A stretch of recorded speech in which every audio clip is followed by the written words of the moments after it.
हरे कृष्णा। श्रीमद् भगवद गीता की जय। तो आज हम लोग चर्चा करेंगे भगवद गीता अध्याय 10 श्लोक संख्या 2।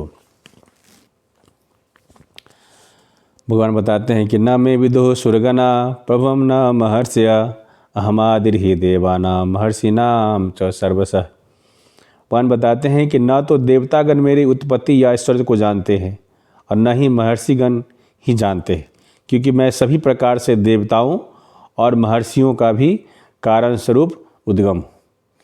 मतलब भगवान यह बताना चाह रहे हैं कि भगवान को जो है देवी देवता भी नहीं समझ पाते हैं और महर्षि भी नहीं समझ पाते कंप्लीटली। भगवान जितना उनको अपनी कृपा बस समझने का ज्ञान देते उतना समझ पाते हैं, तो पूरी तरह भगवान को समझना बहुत ही मुश्किल है। क्योंकि कई बार हमारे समाज में ये कन्फ्यूजन होता है, बहुत सारे लोग बोलते हैं कि इस्कॉन वाले श्री बोलते हैं कृष्ण की भक्ति करनी चाहिए, लेकिन यहाँ भगवान क्या बोल रहे हैं, जब भगवान को कोई समझ नहीं सकता मतलब क्या है, सबके सोर्स वही हैं, सबके उत्पत्ति वहीं से हुई है। तो हमें आज हम समझने का प्रयास करें भगवद गीता भगवान किस प्रकार से जो है देवताओं की पूजा के लिए जो है भगवान जो है उसको रिकमेंडेशन नहीं करते। एक बार हम भगवान के आचरण से भी देखते हैं, जब भगवान गिरिराज धारण करते हैं उसका ही वजह था कि इंद्र का पूजा उन्होंने भगवान ने रोकवा दिया था, और इंद्र की पूजा रोकने के वजह से इंद्र जो बौखला गया था और पूरा जो इतना बारिश कर दिया था वृंदावन में कि पूरा जो भगवान को गिरिराज धारण करके पूरा लोगों की रक्षा की उन्होंने। फिर बाद में जब गिरिराज 7 दिन 7 रात जब भगवान अपने लिटिल फिंगर पे उठा के रखे, तब बाद में जो है इंद्र को समझ में आ गया कि नहीं मैं क्या है गलत लोगों से पंगा ले लिया है, ये तो खुद साक्षात भगवान कृष्ण हैं। इस प्रकार से बाद में जो है इंद्र माफ़ी मांगने के लिए आता है। तो हम देखते हैं कि भगवान क्या है वहाँ पे भी क्या है इंद्र देवता की पूजा के लिए भगवान बोलते हैं, मना करते हैं। तो हमें समझना है कि जैसे देश में एक प्रधानमंत्री होता है या फिर किसी के देश में राष्ट्रपति होता है, तो वो हेड ऑफ द कंट्री होता है, उसके अंदर अलग अलग मिनिस्टर्स होते हैं। तो इन द सेम वे पूरे जगत के नाथ कौन है, भगवान कृष्ण है। जगन्नाथ तो भगवान कृष्ण है, और बाकी जितने भी देवी देवताएँ हैं सब क्या है उनके वो सेक्रेटरी के तौर पे, उनके क्या है वो इम्पावर्ड सोल है। वो क्या है उन्होंने सबको क्या रखा, अलग डिपार्टमेंट दे रखा है। जैसे क्या है अब फिनांस का डिपार्टमेंट जो है ना, और लक्ष्मी माता के पास में, और जैसे एजुकेशन का डिपार्टमेंट क्या है माँ सरस्वती के पास में, और डिफेंस का डिपार्टमेंट के पास है माँ दुर्गा के पास में। ये सृष्टि का जो है सारा मेंटेनेंस का जिम्मा सारा चीज़ जो है उसका सृष्टि का जो है असली जो है भौतिक संसार के माँ पिताजी कौन है, माता शिव जी और माता पार्वती। लेकिन क्या है ये जितने भी देवी देवता हैं सबकी उत्पत्ति किनसे होती है, भगवान कृष्ण से होती है। भगवान यही बता रहे हैं मैं, है ना। जब भगवद गीता हम पढ़ते तो हम सब के मन में कोई डाउट नहीं होना चाहिए कि भगवान कृष्ण सभी देवी देवताओं के क्या है उद्गम है, यहाँ भगवान बताना चाह रहे हैं। तो विशेष स्तर पर भगवान बताते हैं कि देवी देवता की पूजा जो है कौन लोग करते। वैसे तो आजकल देखा जाए तो कोई भी किसी की पूजा नहीं करते, सब क्या अपनी इच्छा की पूजा करते हैं। हम सब जहाँ भी जाते हैं, चाहे भगवान जगत के नाथ जगन्नाथ जी के पास जाए, विष्णु तत्व के पास जाए, या देवी देवता के पास जाए, शिव जी के पास जाते हैं, माता दुर्गा के पास जाते हैं, यानी गणेश जी के पास जाते हैं, तो हम उनकी कोई भक्ति करने नहीं जाते हैं। हम सिर्फ उनसे क्या है इच्छा की पूर्ति करने जाते हैं कि मेरा इच्छा पूरा हो जाएगा तो आपको 101 नारियल चढ़ा दूंगा, मेरा इच्छा पूरा हो जाएगा तो आपके लिए क्या है लड्डू चढ़ा दूंगा, है ना। तो कोई इवन देवी देवता की भक्ति करने के लिए कोई नहीं आजकल जा रहा है। सब क्या है अपनी इच्छाओं की भक्ति के लिए, अपनी इच्छा की पूर्ति के लिए हम देवी देवता के पास जाते हैं, उनसे क्या है हम मांगते हैं, बस उनकी कोई भक्ति हम नहीं करते। तो भगवान ये बता रहे हैं कि स्पेशली बता रहे हैं कि देवी देवता के पास कौन जाता है।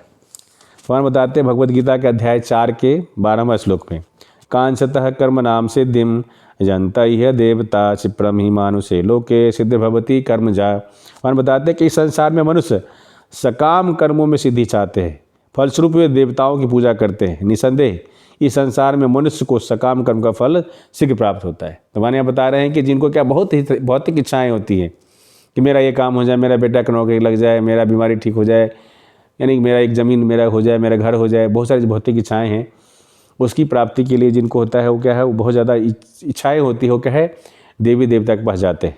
तो भगवान बता रहे हैं कि देवी देवता क्या है वो हमारी जो बहुत सारी इच्छा है उनकी कई बार वो पूर्ति जल्दी कर देते हैं। उसका रीज़न इस हम समझ सकते हैं कि जैसे क्या है कोई बच्चा है, बच्चा मान लें कि भी बाहर में 5 डिग्री टेम्परेचर चल रहा है, अब बच्चा जिद कर रहा है क्या है आइसक्रीम खाना है, तो चाचा ही जाके जिद करता है, चाचा क्या करता है जाके आइसक्रीम उसको खिला देता है।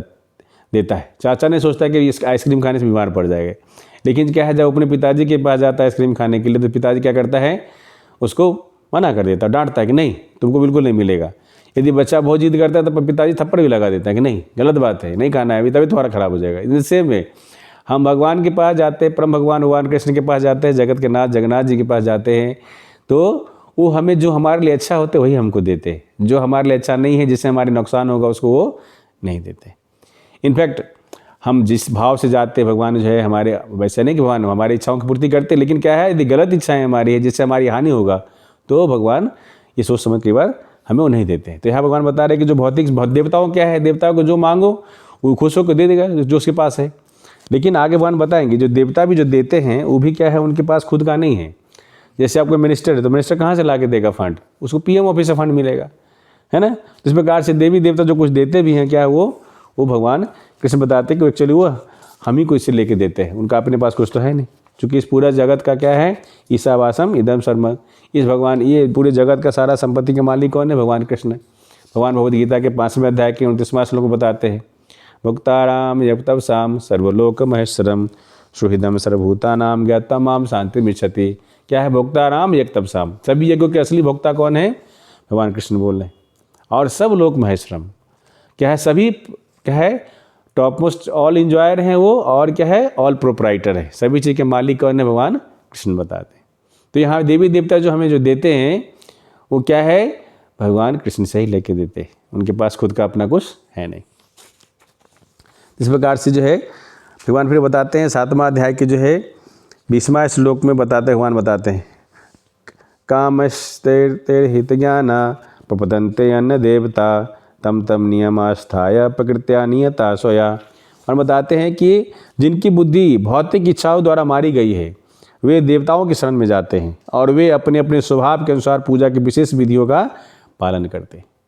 तो अपने अपने अनुसार से क्या है, हम अपनी इच्छा के अनुसार जाते हैं। जैसे बहुत से शास्त्रों में वर्णन है कि पुत्र चाहिए तो उन देवता के पास जाइए, है, नौकरी चाहिए उस देवता के पास जाइए, किसी शत्रु पे विजय चाहिए तो उस देवता के पास जाइए, है ना, आपको धन संपत्ति चाहिए तो उस देवता के पास जाइए। तो अलग देवताओं के पास जो है अलग डिपार्टमेंट के विधान है, वहाँ पे जाके हम प्राप्त कर सकते हैं।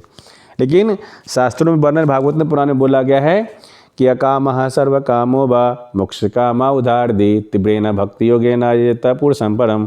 बोला गया है कि भले हमारी भौतिक इच्छाएं हो या ना हो, हम जो है इच्छाओं के साथ जाए भगवान के पास या बिना इच्छा के पास, हमें जाना चाहिए कहाँ पे, भगवान कृष्ण के पास ही जाना चाहिए। यदि हम प्रधानमंत्री के ऑफिस में जाएं और सिर्फ वहाँ उनके सेक्रेटरी से मिल के आ जाए तो हमारा समझदारी नहीं होगा। हमें जाके पीएमओ से मिलना है, पीएम के जाके पीएम से हमें जो है हमको पीएम से अपना संबंध बनाने का प्रयास करना है। सिर्फ सेक्रेटरी से मिल के आ जाएंगे तो हमारा असली बुद्धिमानी नहीं समझा जाएगा। यहाँ भगवान नहीं बता रहे। फिर भगवान बताते हैं, यो यो याम याम तनु भक्त श्रद्धा यार्चितुम इच्छति तस्य तस्य मसलाम श्रद्धा तामेव विविधा में हम, कि मैं प्रत्येक जीव के हृदय में परमात्मा स्वरूप में स्थित हो। भगवान सबके हृदय में क्या है, परमात्मा रूप विद्यमान है। जैसे ही कोई किसी देवता की पूजा करने का इच्छा करता है मैं उसकी श्रद्धा को वहाँ स्थिर कर देता हूँ जिससे वह उसी विशेष देवता की भक्ति कर सके।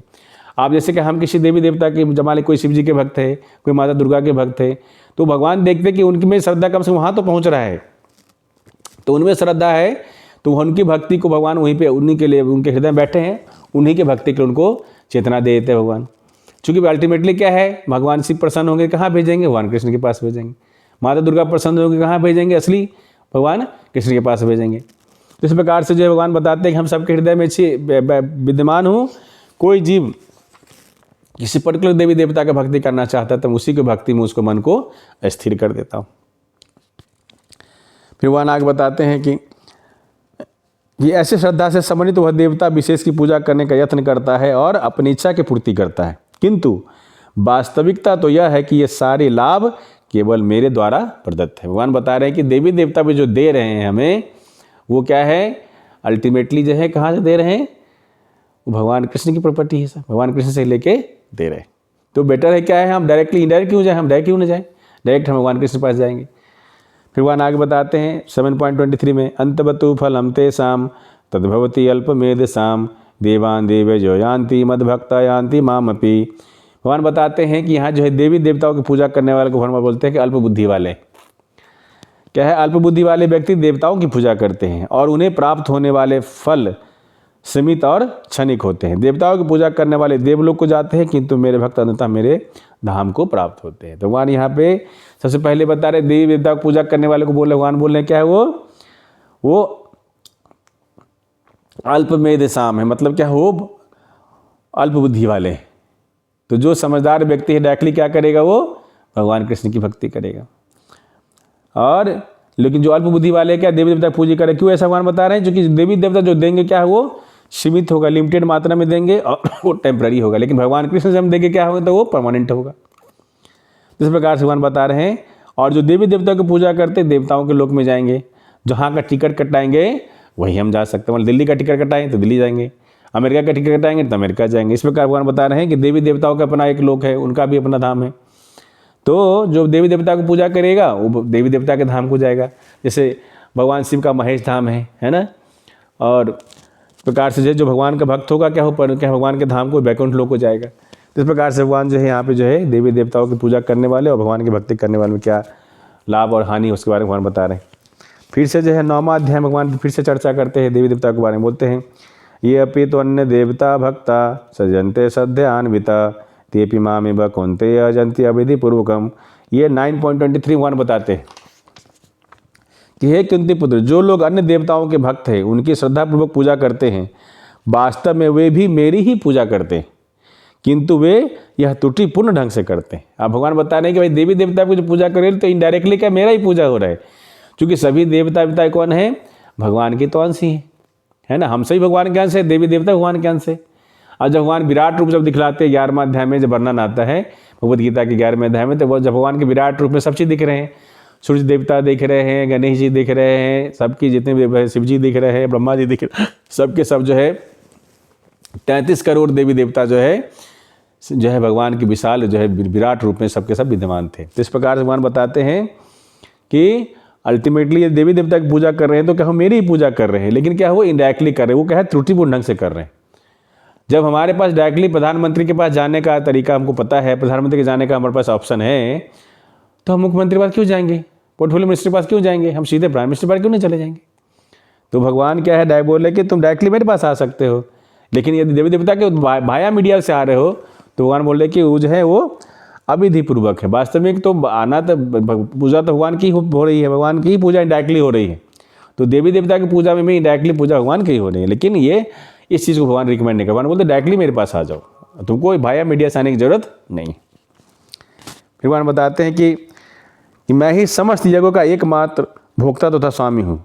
अतः जो लोग मेरे वास्तविक दिव्य स्वभाव को नहीं पहचानते वे नीचे गिर जाते हैं। तो यदि भगवान बोले क्या है, अहम ही सर्व यज्ञानाम भोक्ता च प्रभुरेव च ना तो माम अभिजानन्ति तत्वेन न चवन्ति ते।